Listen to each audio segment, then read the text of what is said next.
বেলালের কি অপরাধ ছিল? অপরাধ শুধু কলেমা পড়েছে। এই অপরাধে বেলালকে তারা মেরেছে, তাকে ঘুমাতে দেয় নাই, খাবার দেয় নাই। এরপরে যখন তিনি কালেমা ছাড়েন নাই, হাজরাতে বেলালকে উটের পায়ের সঙ্গে রশি দিয়া বেঁধে উটকে তাড়ায় দিয়েছে। উট দৌড়াতেছে, বেলাল দড়ির মাথায় বাঁধা। বেলালের শরীরটা পাথরের সঙ্গে আঘাত লেগে লেগে পিঠের চামড়া ছেড়ে যায়, মাথার চামড়া ছেড়ে যায়। উট আর দৌড়াতে পারে না। তখন উটের পা থেকে হযরতে বেলালকে খসিয়ে নিয়ে উত্তপ্ত মরুভূমির উপরে বেলালের রক্তাক্ত শরীরটাকে চিৎ করে শুইয়ে দিয়ে কাফির বেঈমানেরা লোহার রড দিয়ে চতুর্দিকে দাঁড়িয়ে তাকে পিটাচ্ছে আর বলছে, বেলাল এখনো মুহাম্মদের সাল্লাল্লাহু আলাইহি ওয়াসাল্লামের আল্লাহরে ভুলে যা, লাত মানাতের উপরে ঈমান আন। এমন কঠিন সময়ের ভিতরে হযরতে বেলাল একটা আঙ্গুল উঁচু করে বলছেন, আহাদ আহাদ আহাদ, লা ইলাহা ইল্লাল্লাহ, লা ইলাহা ইল্লাল্লাহ, লা ইলাহা ইল্লাল্লাহ। একটু জোরে বলেন, লা ইলাহা।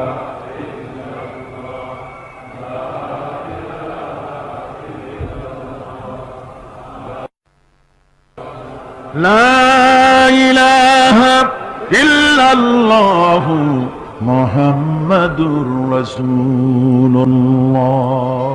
আমার ভাইরা, ওরা হযরতে খাব্বাবকে বেঁধেছে, খুঁটির সাথে বেঁধে চতুর্দিক থেকে তীর নিক্ষেপ করছে, তরবারি মারতেছে, শরীরের গোশত টুকরা টুকরা হয়ে পড়তেছে। এরপরে কাফেরের নেতা বলতেছে, থামো, একটা কথা বলে নেই। জিজ্ঞেস করছে, খাব্বাব তোমাকে ছেড়ে দিতে পারি একটা শর্ত যদি মানো, তোমার পরিবর্তে এখানে এনে আল্লাহর নবীকে, তোমাদের নবীকে এনে বাঁধবো, তার উপর অত্যাচার করব, এটা যদি মানো তোমারে ছেড়ে দিতে পারি। এতক্ষণ ধরে যিনি তীর তরবারির আঘাত নীরবে সহ্য করতেছিলেন, এখন মানুষের এই কথার আঘাত তিনি সহ্য করতে পারলেন না। হযরতে খাব্বাব ডাক দিয়া বলেন, ও কাফির বেঈমানেরা শোনো, তোমাদের হাত দিয়া আল্লাহর নবীকে এখানে এনে, তোমাদের হাত দিয়ে তীর তরবারি তো দূরের কথা, তোমাদের নাপাক হাত দিয়া আল্লাহ নবীর গায়ে যদি একটা ফুলও নিক্ষেপ করো, আমার শরীরের ভিতরে এক ফোঁটা রক্ত থাকতে আমি তা বরদাস্ত করব না। চতুর্দিক থেকে মার আরম্ভ হয়ে গেল, গায়ের গোশত পড়ে যায়। হযরতে খাব্বাব মনে করলেন এখন তো আর জীবন বাঁচবে না, বুঝি মরে যাব। তিনি তখন বললেন, রব্বুল আলামিন, আমার তো সময় হয়ে এসেছে বোধহয়, আমার এখন জীবনের শেষ মুহূর্তে আমার মন চায় যদি দুইটা সেজদা তোমার দিতে পারতাম, 2 রাকাত নামাজ যদি পড়তে পারতাম, জীবনটা আমার খুশি হয়ে যেত। কিন্তু আমি বান্ধা, কেমন করে আমি সেজদা দেব? সেজদা দেওয়ার কোন উপায় আমার নাই। তবে কাবা শরীফের দিকে আমার মুখ ঘুরানো আছে, আমি আমার মাথাটা একটুখানি নিচু করে নিলাম। আমার এই মাথা নিচু করাকে আমার জীবনের শেষ সেজদা হিসেবে ধরে নিও। কাফির বেঈমানেরা হযরতে খাব্বাবের মাথা ধরি অন্যদিকে ঘুরিয়ে দিল। হযরতে খাব্বাব পড়লেন, ফাইনামা তুওয়াল্লু ফাসাম্মা ওয়াজহুল্লাহ। যেদিকেই মুখ ঘুরাও সেদিকেই আল্লাহ, আল্লাহ ছাড়া কোনো দিক নাই। আমার ভাইরা, এই জিহাদে এত বড় ফজিলত আল্লাহ রাব্বুল আলামিন রেখেছেন। দ্বীন প্রতিষ্ঠার জন্য যারা লড়ে, আল্লাহ পাক তাদের জন্য বিরাট নিয়ামত রেখেছেন। সুবহানাল্লাহ পড়ে, লা তামাসসুহান নার ওয়া আইনুন বাকাত মিন খাশিয়াতিল্লাহ ওয়া আইনুন বাতাত তাহরিসু ফি সাবিলিল্লাহ, রাওয়াহু তিরমিজি। হযরত ইবনে আব্বাস রাদিয়াল্লাহু তাআলা তিনি বলছেন, আমি রাসূলুল্লাহকে বলতে শুনেছি, আল্লাহর নবী বলেছেন, 2টি চোখকে জাহান্নামের আগুন 2টা চোখকে স্পর্শ করবে না। একটা চোখ হচ্ছে গভীর রাত্রে যারা আল্লাহর ভয়তে, জাহান্নামের ভয়তে যারা কান্দে, জাহান্নামের আগুন ওই চক্ষুকে স্পর্শ করবে না। আর যারা দ্বীন প্রতিষ্ঠার জন্য, আল্লাহর দ্বীন কায়েমের জন্য ময়দানে যারা লড়াই করে, রাতের বেলায় পাহারা দেয়, ওই পাহারারত চোখের মধ্যে জাহান্নামের আগুন ওই চোখে স্পর্শ করবে না। আমার ভাইরা, হযরত উসমান রাদিয়াল্লাহু তাআলা আনহু বলছেন, মান রাবাতা লাইলাতান ফি সাবিলিল্লাহ কানাত কাআলফি লাইলাতিন সিয়ামুহা ওয়া কিয়ামুহা। হাজার রাত ধরে রোজা রাখলে, হাজার রাত ধরে ইবাদত করলে, আর হাজার দিন ধরে রোজা রাখলে যে সওয়াব হবে, একটা ঘন্টা একটা রাত যদি কেউ পাহারা দেয় আল্লাহর দ্বীনকে প্রতিষ্ঠার জন্য, আল্লাহর দ্বীনের কোন ইসলামী রাষ্ট্রের প্রহরায় যদি কেউ যদি থাকে, একটা রাতে পাহারা দিয়ে দিলে সওয়াব হবে হাজার হাজার বছর ধরে নামাজ রোজা করে ওই সওয়াব পাওয়া যাবে না। সুবহানাল্লাহ। অর্থাৎ হাজার বছর ধরে নামাজ রোজা করার মতোই সওয়াব পাহারা দেওয়া আল্লাহর দ্বীনের ইসলামের রাষ্ট্রকে। বন্ধুগণ, রাসূল পাক সাল্লাল্লাহু আলাইহি ওয়াসাল্লাম তিনি বলেছেন, কিয়ামতের দিন জাহান্নামের আগুন আর জিহাদের ময়দানের ধুলি, এই দুটি একসঙ্গে কোন মানুষের পেটের মধ্যে প্রবেশ করবে না। রাসূল পাক সাল্লাল্লাহু আলাইহি ওয়াসাল্লামের একটি হাদিস যা মিশকাত শরীফের মধ্যে বর্ণিত আছে। মিশকাত শরীফের সম্ভবত 336 পৃষ্ঠায় এই হাদিসটি বর্ণনা করা হয়েছে যে হযরত ইবনে আইস রাদিয়াল্লাহু তাআলা আনহু হচ্ছেন এই হাদিসের রাবী। তিনি বলছেন, একবার হুজুর সাল্লাল্লাহু আলাইহি ওয়াসাল্লাম এক ব্যক্তির জানাজায় গিয়ে উপস্থিত হলেন। হযরত ওমর রাদিয়াল্লাহু তাআলা আনহু তখন হুজুরকে বললেন, হে রাসূল, আপনি এই লোকটার জানাজা পড়বেন? এই লোক তো ইসলামের এই ক্ষতি করেছে, সেই ক্ষতি করেছে, অমুক করেছে, এই লোকটার আপনি জানাজা পড়বেন? হুজুর তখন উপস্থিত লোকদের জিজ্ঞেস করলেন, হাজিরিন, তোমরা কি কেউ এই লোকটাকে কোন ইসলামের ভালো কাজ করতে দেখেছো? একজন লোক দাঁড়িয়ে গেলেন, তিনি বললেন, হে আল্লাহর নবী, আমি সাক্ষী, আমি দেখেছি। একটা মুজাহিদ বাহিনী জিহাদ করে ফিরতে ছিল, তো এক জায়গায় তারা ডেরা গাড়লো, শিবিরে স্থাপন করলো রাত কাটাবে বলে।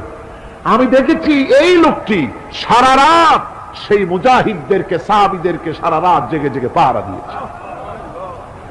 আল্লাহর নবী জানাজার ইমামতি করলেন, আর এরপরে তাকে কবরের মধ্যে মাদফুন করে দিয়ে নবীজি তার কবরের পাশে দাঁড়িয়ে বললেন, ইন্না আসহাবাকা ইয়াযুন্নুনা আন্নাকা মিন আহলিন নার ওয়া আনা আশহাদু আন্নাকা মিন আহলিল জান্নাহ। নবীজি বলছেন, ও কবরবাসী, তোমার সাথীরা মনে করে তুমি জাহান্নামী, আর আমি নবী মুহাম্মদ সাল্লাল্লাহু আলাইহি ওয়াসাল্লাম সাক্ষী দিচ্ছি তুমি বেশক আল্লাহর বেহেশতি, তুমি অবশ্যই আল্লাহর জান্নাতে যাবে। এরপর হযরত ওমরের দিকে ফিরে রাসূলুল্লাহ বললেন, ওমর, মানুষের শুধু বাহ্য দৃশ্যটাই দেখো না, তার অন্তরের জজবাটাকেও কদর করো। সুবহানাল্লাহ। এই জিহাদের ময়দানে যারা কাজ করে, জান দেয়, মাল দেয়, আল্লাহ পাক তাদের উপরে রহম করেন। এই জিহাদ হচ্ছে এক অগ্নি পরীক্ষা। এই জিহাদটা কি? অগ্নি পরীক্ষা। এমনি এমনি বেহেশতে যাওয়া যাবে না ভাই। আল্লাহ রাব্বুল আলামিন কোরআনে কারীমের মধ্যে বলেছেন, আহাসিবান নাসু আইয়ুতরাকু আইয়াকুলু আমান্না ওয়া হুম লা ইফতানুন। লোকেরা কি ভেবেছে নাকি যে ঈমান এনেছি এই কথাটা বললি আমি বেহেশত দিয়ে দিব, মুমিন বলে সার্টিফাই করব? না, যখনই তারা বলবে আমি মুমিন, আমি তখন তাকে অবশ্যই পরীক্ষা করব, এই পরীক্ষায় তাকে পাশ করতে হবে। কোরআনে কারীমে আল্লাহ রাব্বুল আলামিন অনেক জায়গায় এই কথাগুলি বলেছেন। এমনি এমনি ছেড়ে দেওয়া হবে না। আমি অতীতের লোকদেরকেও পরীক্ষা করেছি, তোমাদেরকেও পরীক্ষা করব। পরীক্ষা না দিয়ে কেউ তোমরা বেহেশতে যেতে পারবে না। এই জমিনে তোমাদের আগুনের পরীক্ষা দিতে হবে। পয়গম্বরেরা কষ্ট করেছেন, সাহাবায়ে কিরাম কষ্ট করেছেন।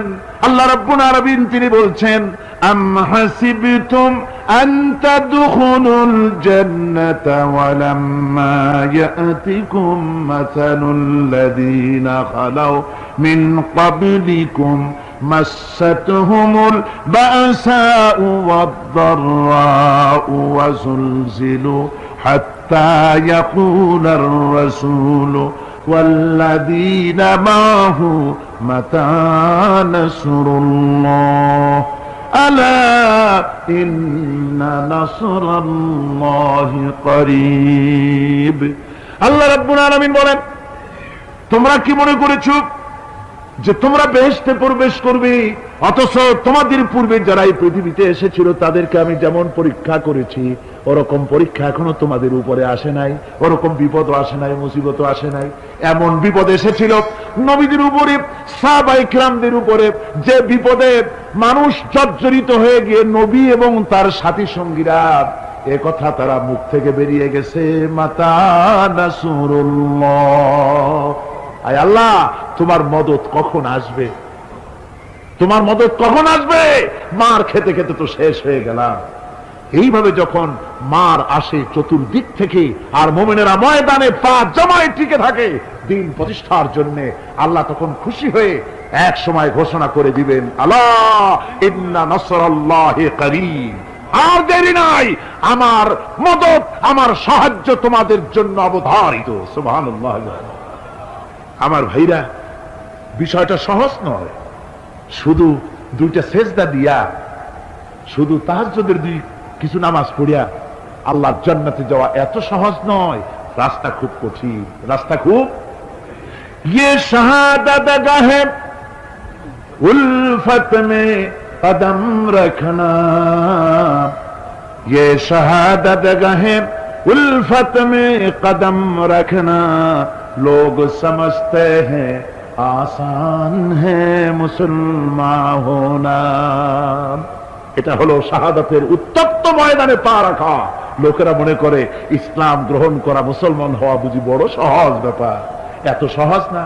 আমরা হানফি মাসলাকের লোক, ইমাম আবু হানিফার মাসলাক অনুযায়ী চলি, আমরা মনে করি বেহেশতে এমনি যাব, কিন্তু আমাদের ইমাম সাহেব কি করছেন ওই ইতিহাস আমাদের জানা নেই। খাজা বাবার মহব্বতে অস্থির।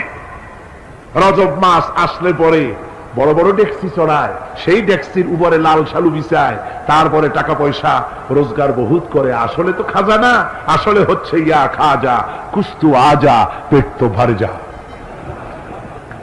পেট ভরার জন্য পয়সা করে ইনকাম করা। খাজার লা ইলাহা ইল্লাল্লাহ এই চিশতিয়া তরিকার জিকির গ্রহণ করা হয়েছে, কিন্তু চিশতিয়া তরিকা যে আরেকটা আছে, তারাগার পর্বতে পৃথিবীরাজের সঙ্গে লড়াই করা, সেইটার কাছে নেই আমরা, সেটা না। ইমাম আবু হানিফা শুধু মস্তাই বলেন নাই, দিন প্রতিষ্ঠার জন্য রক্ত দিয়েছে, ঠিক কিনা? 8 বছর, 8টি বছর পর্যন্ত কারারুদ্ধ ছিলেন। তাকে জিজ্ঞেস করা হয়েছে, ইমাম সাহেব জেলের মধ্যে তো আছেন, কষ্ট হয়? ইমাম সাহেব বলেছেন, না কষ্ট হয় না, তবে মাঝে মাঝে একটু কষ্ট হয় মনে। 2-4 মাস পর পর আমার বুড়ি মাকে এনে হাজির করা হয় জেলখানার মধ্যে, আর আমার মায়ের সামনে আমাকে পেটানো হয়, যেন মা মাকে বলে যে এদের সাথে একমত হয়ে যা, সেই জন্য পেটানো হয়। আমার মা আমার মায়ের দেখে আর মায়ের চোখ থেকে পানি পড়তে থাকে, তখন আমার মনে বড় কষ্ট লাগে। তবে আলহামদুলিল্লাহ মা আমার এমন, আমার মার দেখেন আর হজম করেন, আর আমাকে বলেন খবরদার এক চুলো সিদ্ধান্ত থেকে নড়বা না।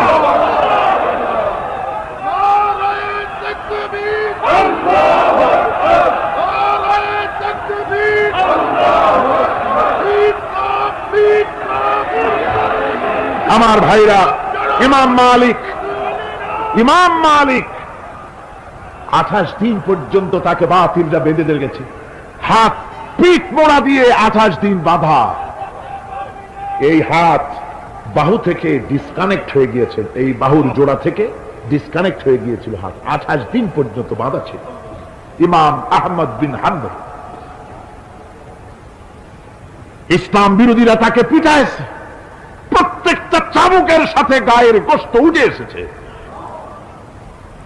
এজন্য কবি বলতেছি, पैरवी बू हनीफा की सनद जिंदान है, हम्बली होता है पीठ पर दुर्रे खाने की बात। হানাফি হতে চাও, জেল জরিমানার জন্য প্রস্তুতি নাও। শুধু সবরি কলা খাইয়া বেহেশতে যাওয়া যাবে না, এত সহজ না। আঙ্গুর বেদানা, সবরি কলা আর দুধের স্বরের উপর ইসলাম আসে নাই, ইসলাম এসেছে উত্তপ্ত ময়দানের উপরে। জান দিয়ে রক্ত দিয়ে ইসলাম প্রতিষ্ঠা হয়ে গোটা দুনিয়ার নির্যাতিত নিপীড়িত জনতার মুখে হাসি ফুটিয়েছে ইসলাম।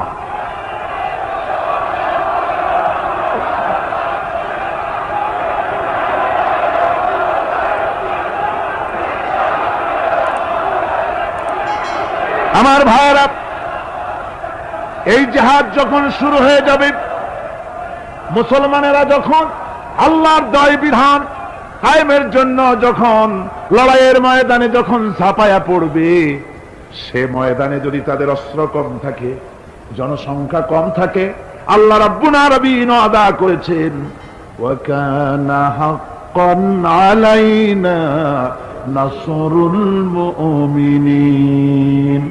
আল্লাহ রাব্বুল আলামিন বলেন, মুমিনরা যখন বিপদে পড়ে যায় তখন মুমিনদের সাহায্য করা আমি আল্লাহর জন্য ওয়াজিব হয়ে যায়। আমি আল্লাহর জন্য ওয়াজিব। আমার মুমিন ময়দানে মার খাবে আমার দ্বীনের জন্য, আর আমি তাকায় তাকে দেখবো না, তা হবে না। প্রাথমিক পর্যায়ে দেখবো যে তোমরা আসলেই দ্বীন প্রতিষ্ঠার জন্য লড়ো কিনা। তোমাদের বিবি বাল বাচ্চা তোমাদের সামনে শেষ হবে, ঘর বাড়ি চলে যাবে, চাকরি যাবে, সব যাবে, তারপরেও আমার দ্বীন প্রতিষ্ঠার জন্য ময়দানে টিকে থাকো কিনা। যদি তা থাকো তাহলে আমার মদত অবশ্যম্ভাবী। আর কাফিরদের বিরুদ্ধে বিজয়ের জন্য রব্বুল আলামিন বলেছেন ওয়া কাফাল্লাহুল মুমিনিনাল কিতালা ওয়া কানাল্লাহু কাবিয়্যান আজিজা। কাফিরদের বিরুদ্ধে লড়াইয়ের ময়দানে মুসলমানদেরকে সাহায্য করার জন্য আল্লাহই যথেষ্ট। কে যথেষ্ট? আল্লাহ যথেষ্ট। রব্বুল আলামিন বলেছেন ওয়ালা তাহিনু ওয়ালা তাহজানু ওয়া আনতুমুল আলাউনা ইন কুনতুম মুমিনিন। কোনো ভয় নাই, কোনো চিন্তা নাই, যদি তোমরা মুমিন হও আমি আল্লাহ রাব্বুল আলামিন তোমাদেরকে বিজয়ী করব। এই ওয়াদা কার? আল্লাহ। আল্লাহর ওয়াদা কখনো মিথ্যা হয়? আল্লাহ কি মিথ্যা কথা বলেন? নাউযুবিল্লাহ। ওয়ামান আসদাকু মিনাল্লাহি কিলা। আমি আল্লাহর চাইতে সত্যবাদী আর কে হতে পারে? আল্লাহ পাক বলছেন আমি সাহায্য করব তোমাদেরকে, যদি প্রয়োজন হয় তাহলে আমি ফেরেশতা দিয়ে সাহায্য করব। সুবহানাল্লাহ বল। আল্লাহ রাব্বুল আলামিন সূরা আল-আনফালের ভিতরে ঘোষণা করেছেন, দুনিয়ার মানুষকে তিনি শোনায় দিচ্ছেন নবীজির সঙ্গে সাহায্যের ব্যাপারে যে কথাবার্তাগুলি হয়েছিল। ইয তাস্তাগীসুনা রাব্বাকুম ফাস্তাজাবা লাকুম আন্নী মুমিদ্দুকুম বিআলফিন মিনাল মালাইকাতি মুরদিফিন। স্মরণ করো সেই সময়ের কথা যখন তোমরা আমার কাছে কাকুতি মিনতি করে সাহায্য কামনা করতেছিলে যে আমাদেরকে 1000 ফেরেশতা দিয়ে সাহায্য করা হোক। আল্লাহ পাক বলেন আমি ফেরেশতা দিয়ে তোমাদেরকে ময়দানে সাহায্য করেছি, জিহাদের ময়দানে। সুবহানাল্লাহি বিহামদিহি। আল্লাহ রাব্বুল আলামিন বলেন তোমরা যখন সাহায্য প্রার্থনা করেছিলে আমি সাহায্য তোমাদের দিয়েছি। স্মরণ করো সেই সময়ের কথা যখন তোমাদের নবী তোমাদেরকে বলেছিল ইয তাকুনু লিল মুমিনিনা আলাইয়াকফিয়াকুম আইয়ুমিদ্দাকুম রাব্বুকুম বিসালাসাতিন আলাফিন মিনাল মালাইকাতি মুনজিলিন। আল্লাহ রাব্বুল আলামিন বলেন আমি এইভাবে করে যখন তোমাদের নবী তোমাদেরকে বলেছিল যে তোমাদের জন্য এটা কি যথেষ্ট নয় যে আল্লাহ পাক তোমাদের জন্য 3000 দিয়ে ফেরেশতা নাজিল করবেন, আমি তখন 3000 ফেরেশতা নয় বরং 5000 ফেরেশতা দিয়ে তোমাদেরকে সাহায্য করার ওয়াদা করেছি। 3000 নয়, 5000 চিহ্নযুক্ত ফেরেশতা নাজিল করে দিয়ে তোমাদের সাহায্য করব বলে আমি ওয়াদা করেছি। আজও সেই মদদ আল্লাহর পক্ষ থেকে আমাদের জন্য ওই মদদ আজও আসতে পারে। কবি বলছেন ফেজায়ে বদরে পয়দা কুন ফিরিশতে তেরি নুসরত কো উতর सकते गर्दों से कतर अंदर कतर अभी। বদরের মুসলমানদের মতো যদি ঈমান তোমাদের আসে তাহলে আজও আকাশ থেকে কাতারে কাতারে ফেরেশতা আমি আল্লাহ অবতীর্ণ করে দিতে পারি। সুবহানাল্লাহ বিহামদিহি। আমার ভাইরা, হযরতে সাদ বিন আবি ওয়াক্কাস রাদিয়াল্লাহু তাআলা আনহু তিনি কাদিসিয়ার যুদ্ধের পর যখন পারস্য দখলের জন্য চললেন, পারস্যনগর অবরোধ করলেন, সামনে পড়ল নদী, এই নদী পাড়ি দিবেন, সাথে তার হাজার হাজার সৈন্য, এই সৈন্য নিয়ে নদী পাড়ি দিবেন। জিজ্ঞেস করলেন সাহাবীদের, তোমরা কি চাও? ইসলামের আন্দোলন, ইসলামের জিহাদ, আল্লাহর দ্বীন এখানেই শেষ হয়ে যাক, এটা চাও?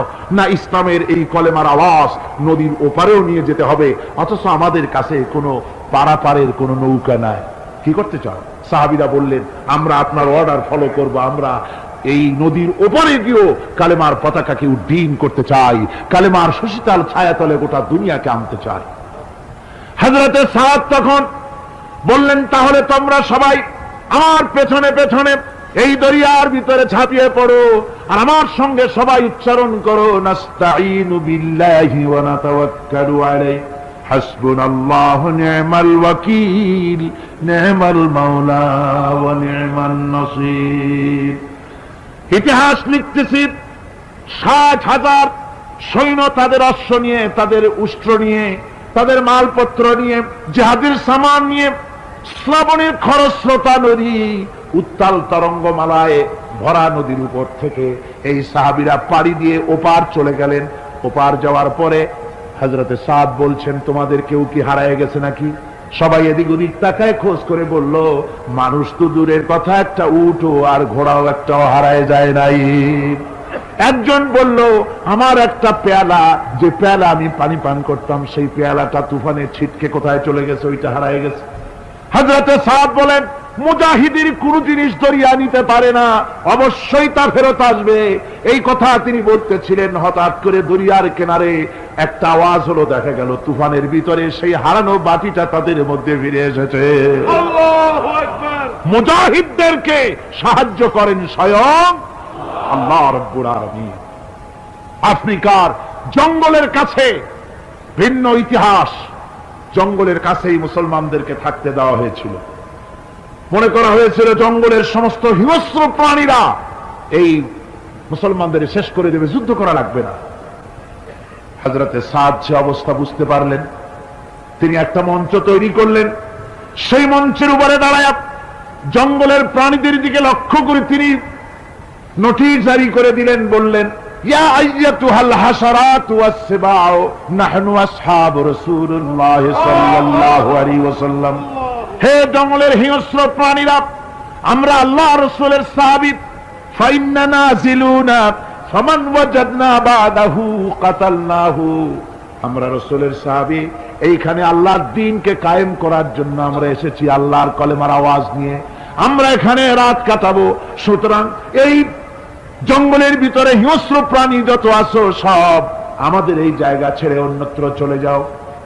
আফ্রিকার জঙ্গলি মানুষেরা চিন্তা করলো, মানুষের কথা কি জঙ্গলি প্রাণীতে শোনে না, কে পাগলে কয় কি?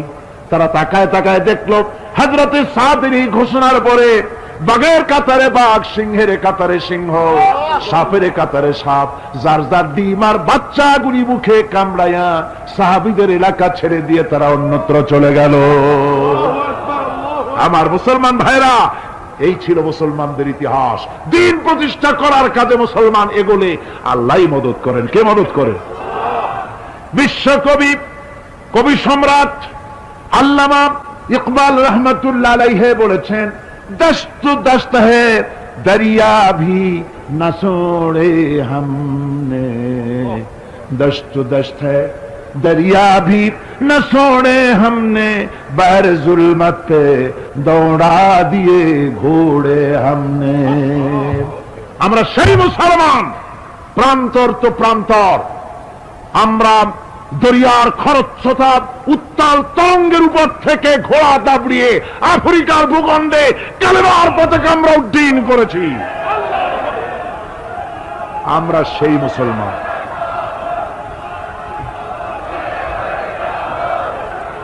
একটুখানি জিকির করেন, লা ইলাহা ইল্লাল্লাহ, লা ইলাহা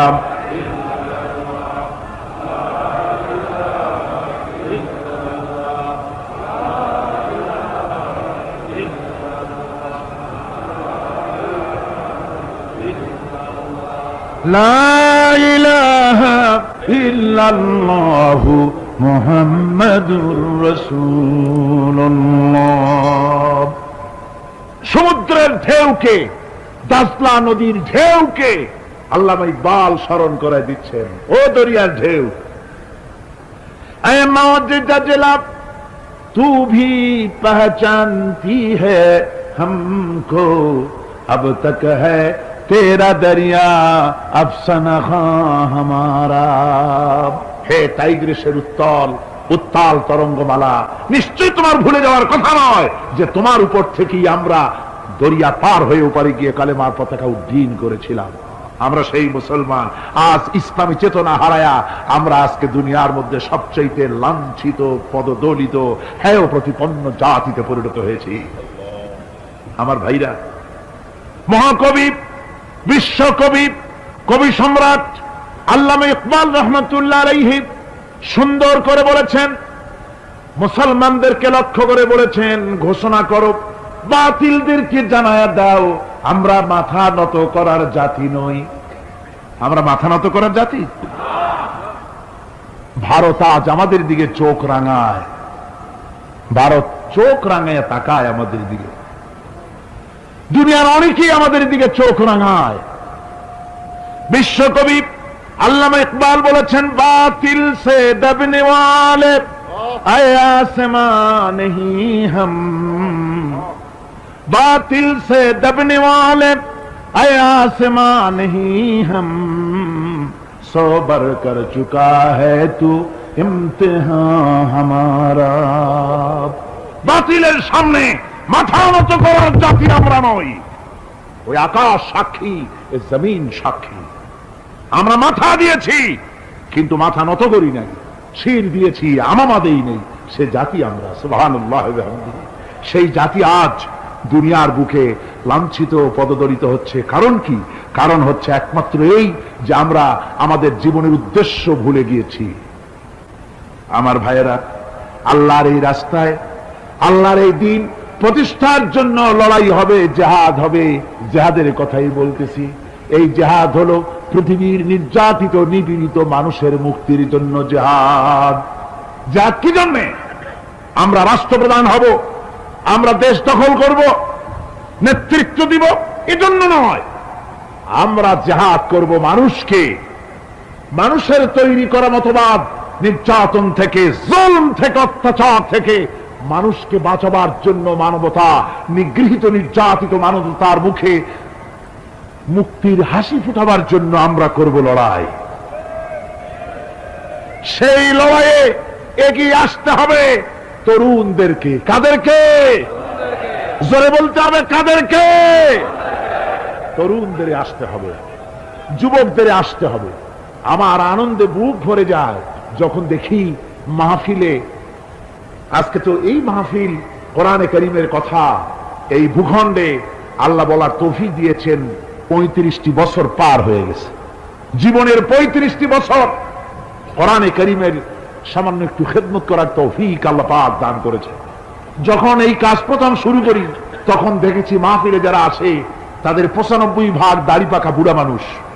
কিন্তু দিন যত যেতে লাগলো, দিন যত যেতে লাগলো, 71 পার হয়ে গেল, 72, 73, 74 এলো, আস্তে আস্তে দেখা গেল চিত্র উল্টে গেল। আজ মসজিদে তরুণদের জন্য জায়গা পাওয়া যায় না। যারা মসজিদে যায় সব তরুণ, যারা আগে হজে যেত সব বুড়া মানুষ, পাপ করার আর কোনো বয়স নাই, তখন যাইতো হজ করতে। এখন আলহামদুলিল্লাহ তরুণেরা যায় হজ করতে বেশিরভাগ। আজকের মাহফিল দেখুন, দাঁড়ায় দেখতে বলি নাই, জায়গায় বসে আর ডাইনে বা একটু তাকায় দেখেন কারা বেশি, দাড়ি পাকা না যুবক? যুবক আর তরুণ দিয়ে আল্লাহর এই মুজাহিদ, আল্লাহর এই গোলামদের দিয়ে আল্লাহ মাহফিল ভরে দিয়েছেন। জোরে কোন সুবহানাল্লাহ, জোরে কোন আলহামদুলিল্লাহ। এই তরুণ যুবকরাই হচ্ছে ইসলামের সম্পদ। ইসলামের সম্পদ কে? তরুণ আর যুবকেরা। তোমাদের অবদান ইসলামে সব চাইতে বেশি। মনে রাখবেন যুবকেরা, শোনো, ইসলাম প্রতিষ্ঠিত হয়েছে তোমাদের রক্তের উপরে। কাদের রক্তের উপরে? যুবকদের রক্তের উপরে। যারা ইসলাম প্রথম কবুল করেছিলেন তারা কিন্তু বুড়ো ছিলেন না কেউ, প্রথম যে ব্যক্তি ইসলাম কবুল করলেন হযরতে সাইয়্যিদুনা আবু বকর সিদ্দিক রাদিয়াল্লাহু তাআলা আনহু, বয়স ছিল 37 বছর। 37 বছর বয়সে দাঁত টাত পড়িয়া খুনখুনা বুড়া হয়ে গেছিল নাকি?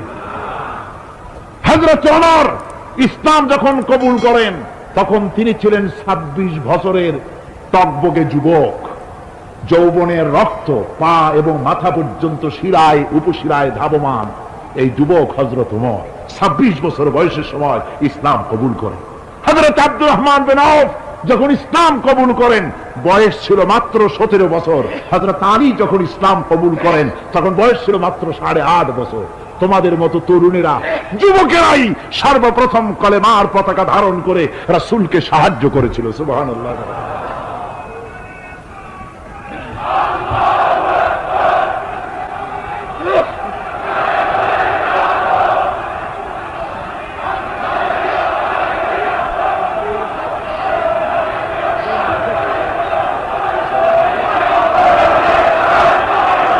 আমার মুসলমান ভাইয়েরা থামুন।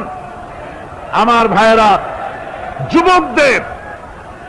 যুবকদের অবদানই চিরকাল ইসলামে বেশি ছিল। তাই বলে যারা বৃদ্ধ মানুষ তাদের কিন্তু কোনো মন খারাপ করার কোনো কারণ নাই, ঠিক কিনা? যেহেতু আমরা যারা বয়সের প্রান্তে এসে গেছি আমরাও ওই যৌবন কালটা পেরিয়ে এসেছি, ঠিক কিনা? আরেকটি কথা, কিয়ামতের দিন কোন বুড়ো মানুষ বেহেশতে যাবে না, সব যুবকরা যাবে। বেহেশতে যাবে কারা? বুড়োরা বোধহয় ভয় পেয়ে গেছেন। রাসূল পাক সাল্লাল্লাহু আলাইহি ওয়াসাল্লাম বলেছেন, আমার কথা না, হুজুর বলেছেন কোন বুড়ো মানুষ বেহেশতে যাবে না, কোন কালো মানুষ বেহেশতে যাবে না। এখন রাসূল যদি বলেন তার কথাই তো আইন। হুজুর বলেন কালো মানুষ বেহেশতে যাবে না, একটা কালো মানুষ কান দিয়ে তো পড়েই গেছে। হুজুর বলেন কেঁদো না, তুমি যখন বেহেশতে যাবে চাঁদের মতো সুন্দর চেহারা নিয়ে বেহেশতে যাবে। বুড়ার কান্না দেখে হুজুর বলছেন কেঁদো না, তুমি যখন বেহেশতে যাবে আল্লাহ তোমার যুবক বানায় পাঠায় দিবে। যেহেতু বেহেশত হচ্ছে যুবকদের জন্য, সুবহানাল্লাহ। অত নাজ নিয়ামত, অত আনন্দ, বুড়া মানুষে তো খাইয়ে খুইয়ে বেহেশত নষ্ট করি ভালো হবে। এই জন্য যৌবন দরকার, স্বাস্থ্য দরকার বেহেশত উপভোগ করার জন্য। সেই জন্য বেহেশতে যাবে কারা? তরুণেরা যাবে। কারা যাবে? তরুণী দিয়ে আল্লাহ পাক বেহেশত ভরে ফেলবেন। সুবহানাল্লাহ। আমার তরুণেরা, যুবকেরা শোনো, রাসূলুল্লাহ তোমাদের কত সম্মান দিয়েছেন। কে সম্মান দিয়েছেন? রাসূলুল্লাহ। রাসূলুল্লাহ এক জায়গায় বক্তৃতা করতেছিলেন, বক্তৃতা করছেন, এমন সময় দেখা গেল একজন তরুণ সাহাবী, নাম তার জারীর রাদিয়াল্লাহু তাআলা আনহু। চাঁদের মতো চেহারা তার ছিল, খুব সুন্দর চেহারা ছিল তার।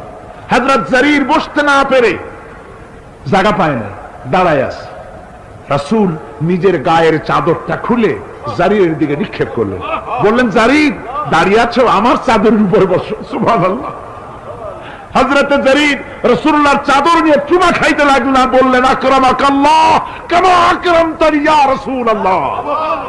হে রাসূল, আল্লাহ আপনার সম্মান আরো অনেক বাড়িয়ে দিক, যেমন আপনি আমাকে মর্যাদা দিলেন। হে রাসূল, আপনার চাদরে পৃথিবীর কোন মানুষ বসতে পারে? আমার তরুণ ভাইয়েরা, আমার যুবক ভাইয়েরা, তোমাদেরকে রাসূল মহব্বত করতেন, ভালোবাসতেন সবচেয়ে বেশি। তোমরা আজ বাতিলের শিকার। কার শিকার? বাতিলের শিকার।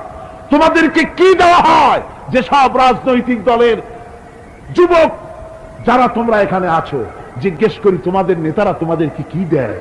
দেয় অস্ত্র, দেয় টাকা, দেয় নারী ভোগ করার জন্য পয়সা, তোমাদের চরিত্র ধ্বংস করার জন্য সব রকমের হাতিয়ার তুলে দেয়।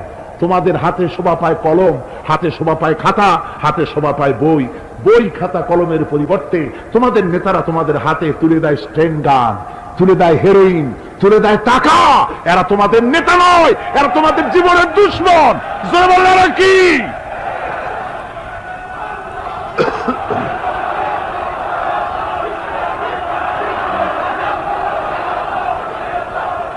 আমার যুবক ভাইয়েরা, আমার কলেজ ইউনিভার্সিটির ছাত্র ভাইয়েরা, একটুখানি মাথা খাটায় চিন্তা করো। তোমার নেতারা যারা ঢাকা থেকে আসে বা এখানে বাস করে, ওই নেতারা যখন রাজনৈতিক প্রোগ্রাম করতে আসে তখন কি একবারের জন্য তোমাদেরকে বলে, ও ছেলেরা তোমরা কি নামাজ ঠিক মতো পড়ো কিনা? বলে এই যে রোজা আসতেছে, খবরদার বাবারা তোমরা রোজা রেখো, এরকম কথা বলে নাকি? তোমার ওস্তাদদের সম্মান করো, এ কথা বলে নাকি? বরং টাকা দেয়, পয়সা দেয়, যে শিক্ষক তোমার মতের উল্টা করবে ঠ্যাঙ্গাইয়া জনমের মতো টাইট করে দিবা, ঠিক কিনা? তোমার নেতারা কি কোনোদিন বলে নাকি, ও আমার সংগঠনের ছেলেরা মা বাপের খেদমত করবে, মা বাপের সম্মান করবে, খবরদার মা বাপের সঙ্গে বেয়াদবি করবে না, সন্ত্রাস করবে না, অস্ত্রবাদী করবে না, মানুষকে কষ্ট দিবে না, এমন কোন কথা বলে না? আমার যুবকেরা শোনো, ওরা টাকা দিয়ে, অস্ত্র দিয়ে, পয়সা দিয়ে, মদ দিয়ে ওরা নিজেদের ক্ষমতা টিকায় রাখার জন্য তোমাদেরকে লাঠির মতো ব্যবহার করে। সুতরাং আজকে তরুণদেরকে বুঝতে হবে, তরুণেরা ভালো করে বোঝো, তোমরা রাসূলের সৈনিক।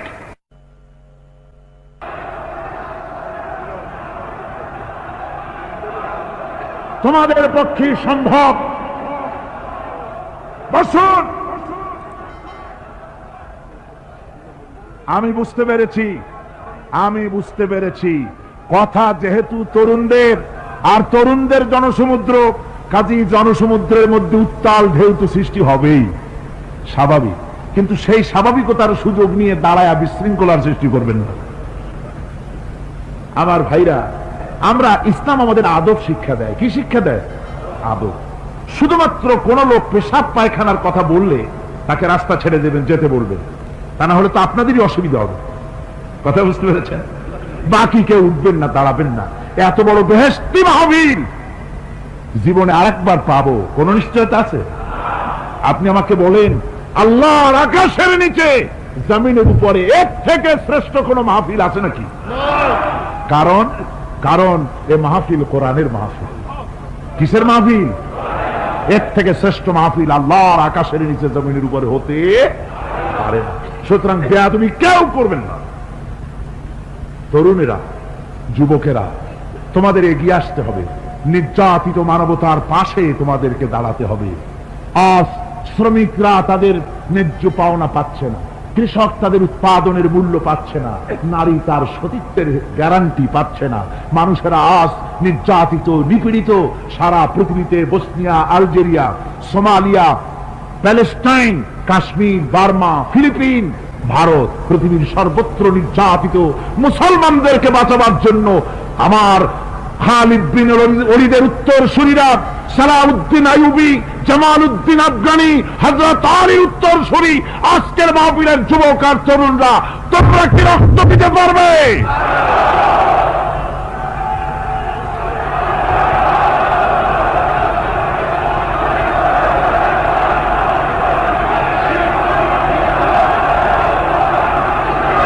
আমার মুসলমান যুবকেরা,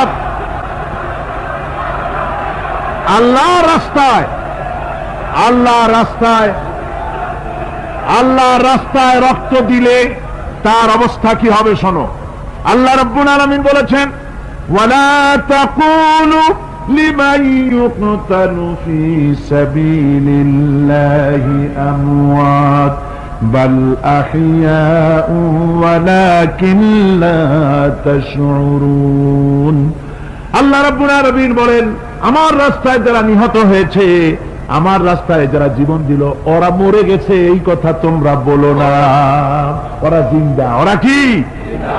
আমার রাস্তায়, আমার দিন প্রতিষ্ঠার জন্য, মানবতার মুখে হাসি ফুটাবার জন্য, নির্যাতিত মানবতার গোলামীর জিনজির থেকে তাদেরকে বাঁচাবার জন্য সংগ্রাম করতে গিয়ে যারা জীবন দিল, ওরা মরে নাই, ওরা জিন্দা। ওরা কি? জিন্দা। আল্লাহ পাক বলেন, ওরা জিন্দা তোমরা জানো না, আমার কাছ থেকে তারা রিজেক্ট প্রাপ্ত হয়। যারা শহীদ হয়, শাহাদাতের কথা শুনে যাদের ভয় লাগে, অস্ত্রের খোঁচা খায়া, গুলি খায়া, বায়োনেট খায়া, ড্যাগারের গুতা খায়া মরা, জানি কত যন্ত্রণা। নবীজি বলতেছেন, আন আবি হুরায়রা রাদিয়াল্লাহু তাআলা আনহু আন্না রাসূলুল্লাহ সাল্লাল্লাহু আলাইহি ওয়াসাল্লাম মা ইয়াজিদু শাহীদু মিন মাসিল কাতল কামা ইয়াজিদু আহাদুকুম মিন মাসিল কারছা। তিরমিজি ও নাসাই। আল্লাহ নবী বলেছেন, হযরত আবু হুরায়রা হাদিসটি বর্ণনা করেছেন, নবীজি বলেছেন শাহাদাতের মওত হলো তোমাদের কেউ যদি আরেকজনকে একটা চিমটি কাটে, ওই চিমটি কাটায় যতটুকু যন্ত্রণা, শাহাদাতের মওতের এর চাইতে বেশি কিছু যন্ত্রণা নয়। শাহাদাতের মওতটা হচ্ছে একটা সেতু। এটা কি সেতু? এটা ব্রিজ। এপারে দুনিয়া, ওপারে আল্লাহ। সুবহানাল্লাহ ওয়া বিহামদি। মরার সাথে সাথে দিদার ইলাহি নসিব হয়ে যাবে। সুবহানাল্লাহ। সাহাবায়ে কেরাম, আপনি চিন্তা করেন, তাদের মা বাবা বিবি বাল বাচ্চা সন্তান সবকিছুকে ফেলে রেখে আল্লাহ দ্বীনের জন্য রক্ত দিতে পেরেছেন। কি কারণে? জীবনকে তাদের কাছে তুচ্ছ মনে হয়েছে। এই জীবন জীবন নয়, ওই জীবনই তো সবচেয়ে সেরা জীবন, যে জীবনে আমার মাওলা আমার উপরে খুশি হয়ে যাবে। সুবহানাল্লাহ। আমার মাবুদ আমার উপরে খুশি হয়ে যাবে, ওইটা হচ্ছে সবচেয়ে নিয়ামতের মওত। এই জন্য হুজুর সাল্লাল্লাহু আলাইহি ওয়াসাল্লাম বলেছেন, কেউ যদি শাহাদাতের তামান্না করে দিল থেকে, সে যদি তার বিছানায়ও মরে, আল্লাহ পাক ওটাকে শাহাদাত হিসেবে ধরে নেবে। হযরত ওমর রাদিয়াল্লাহু তাআলা আনহু দোয়া করতেন, আল্লাহুম্মা রযুকনি শাহাদাতান ফি সাবিলিক ওয়াজআল মাউতি ফি বালাদি রাসূলিক। আয় আল্লাহ, তুমি দয়া করে মেহেরবানি করে আমাকে শাহাদাতের পেয়ালা পান করাও। শাহাদাতের মওত সবচেয়ে নিয়ামতের মওত।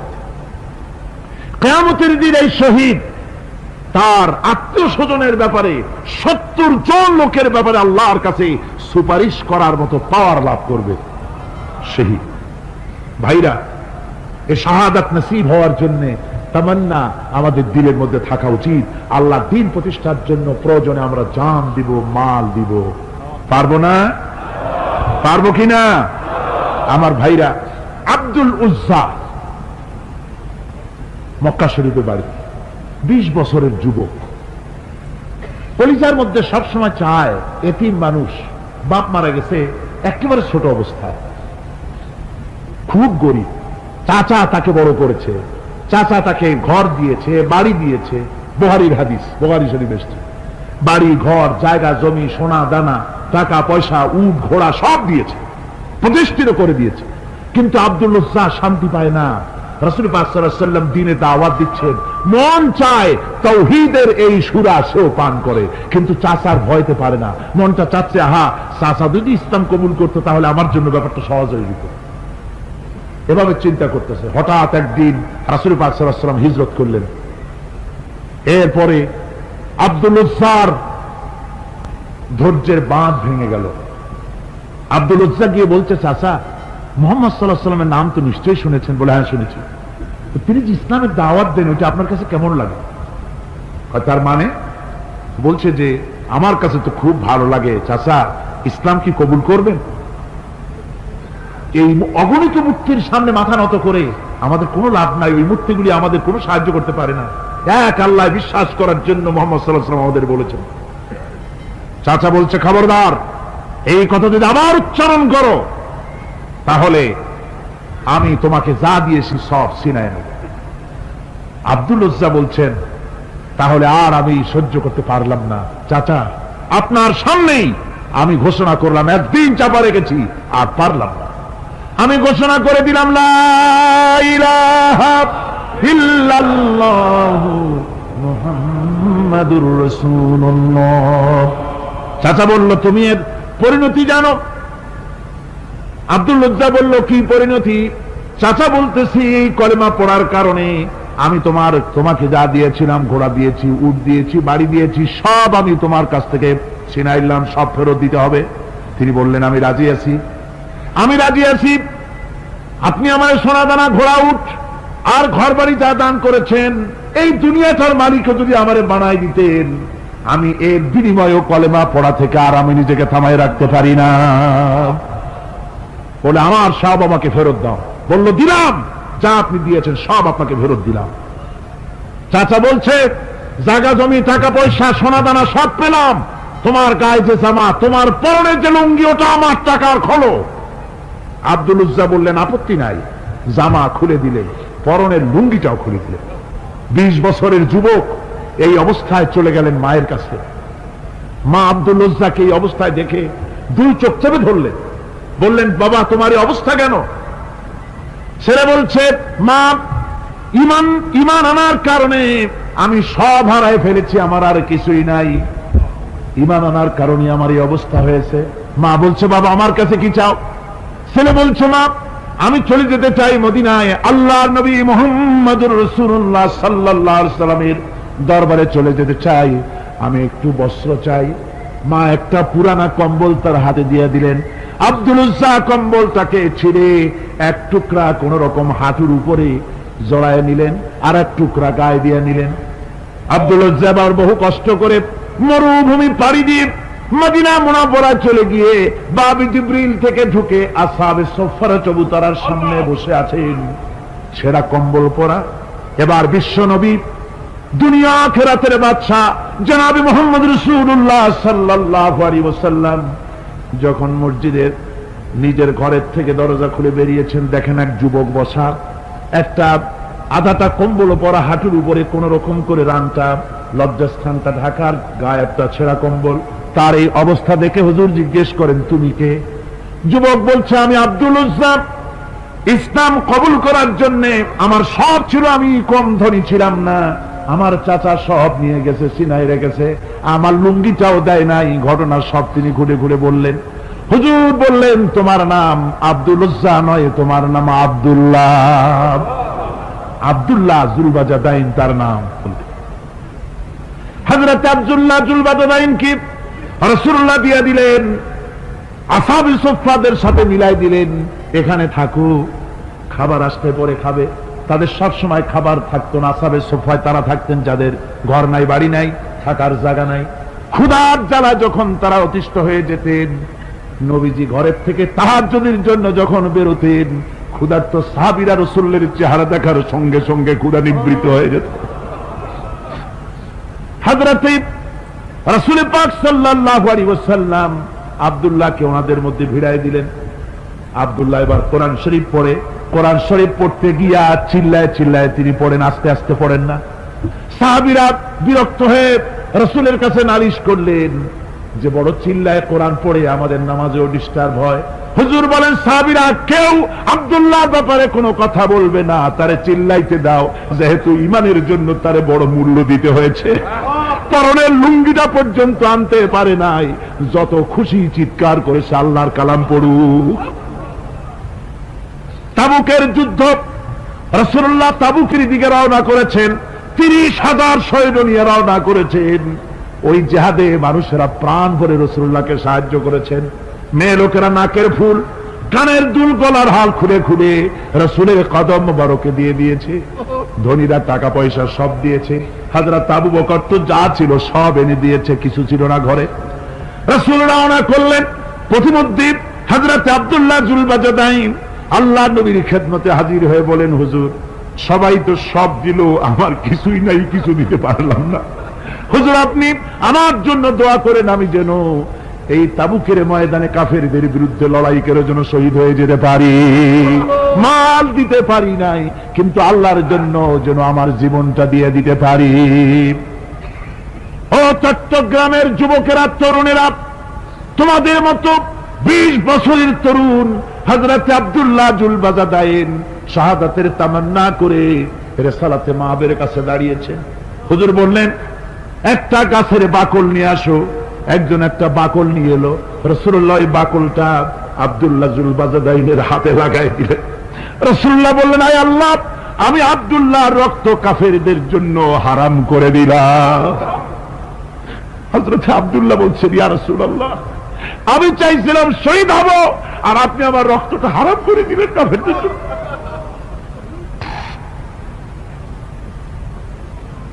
আল্লাহর নবী বলেন, আব্দুল্লাহ রে, কোন চিন্তা করো না, তোমার মৃত্যু যদি জ্বরেও হয়, আল্লাহ রাব্বুল আলামিন তোমার শাহাদাতের দরজা দিয়ে দিবেন। তাবুকের প্রান্তরে চলে গেলেন। কয়েকদিন ওই তাবুকের ময়দানে থাকায় রাসূলের কাছে খবর এলো, আব্দুল্লাহ মারাত্মক জ্বরে আক্রান্ত হয়ে ইন্তেকাল করেছেন। রাসূলুল্লাহ বললেন, আমি জানাজা পড়াবো। হযরত আব্দুল্লাহ জানাজা হলো গভীর রাত। কবরের ভিতরে একজন দাঁড়ায়া লাশ ধরার জন্য একজন কবরের ভিতরে দাঁড়িয়েছে। 2 জন লোকে লাশ নিয়ে আসতেছে।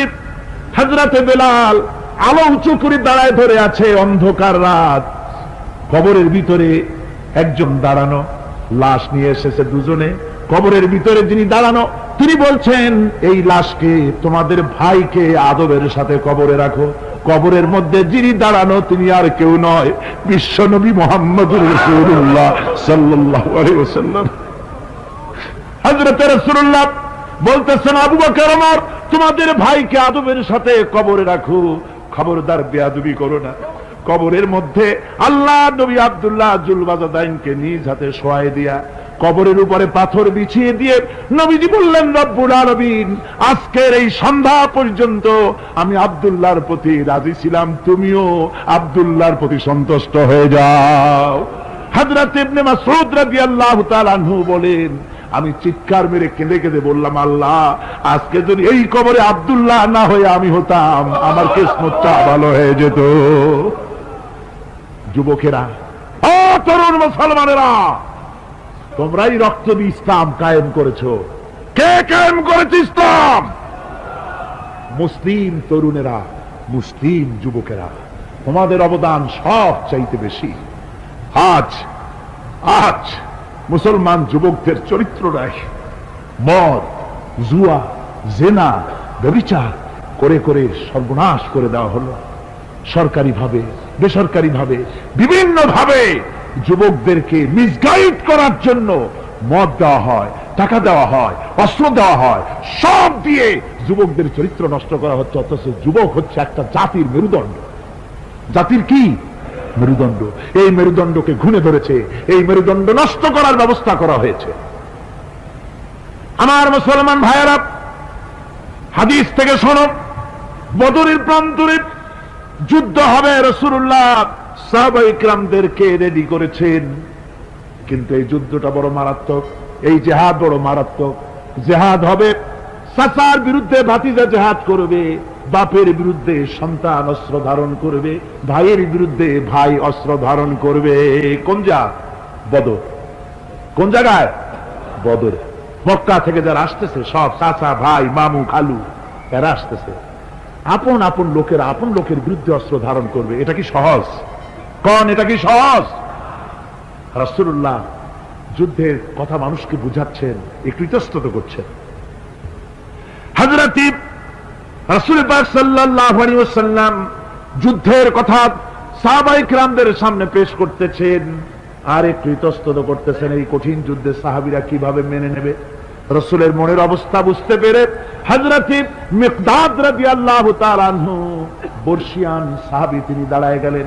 তিনি দাঁড়ায় বলছেন, ইমদি বিনা ইয়া রাসূলুল্লাহ হাইসু মা তাশা। হে রাসূল, আপনি আমাদেরকে নিয়ে চলুন, আল্লাহ যেদিকে আপনাকে যেতে বলে, হাইসু মা তাশা আয় হাইসু মা আমারাকাল্লাহ, যেদিকে আল্লাহ আপনাকে যেতে বলেন আমাদেরকে নিয়ে আপনি সেদিকে চলেন।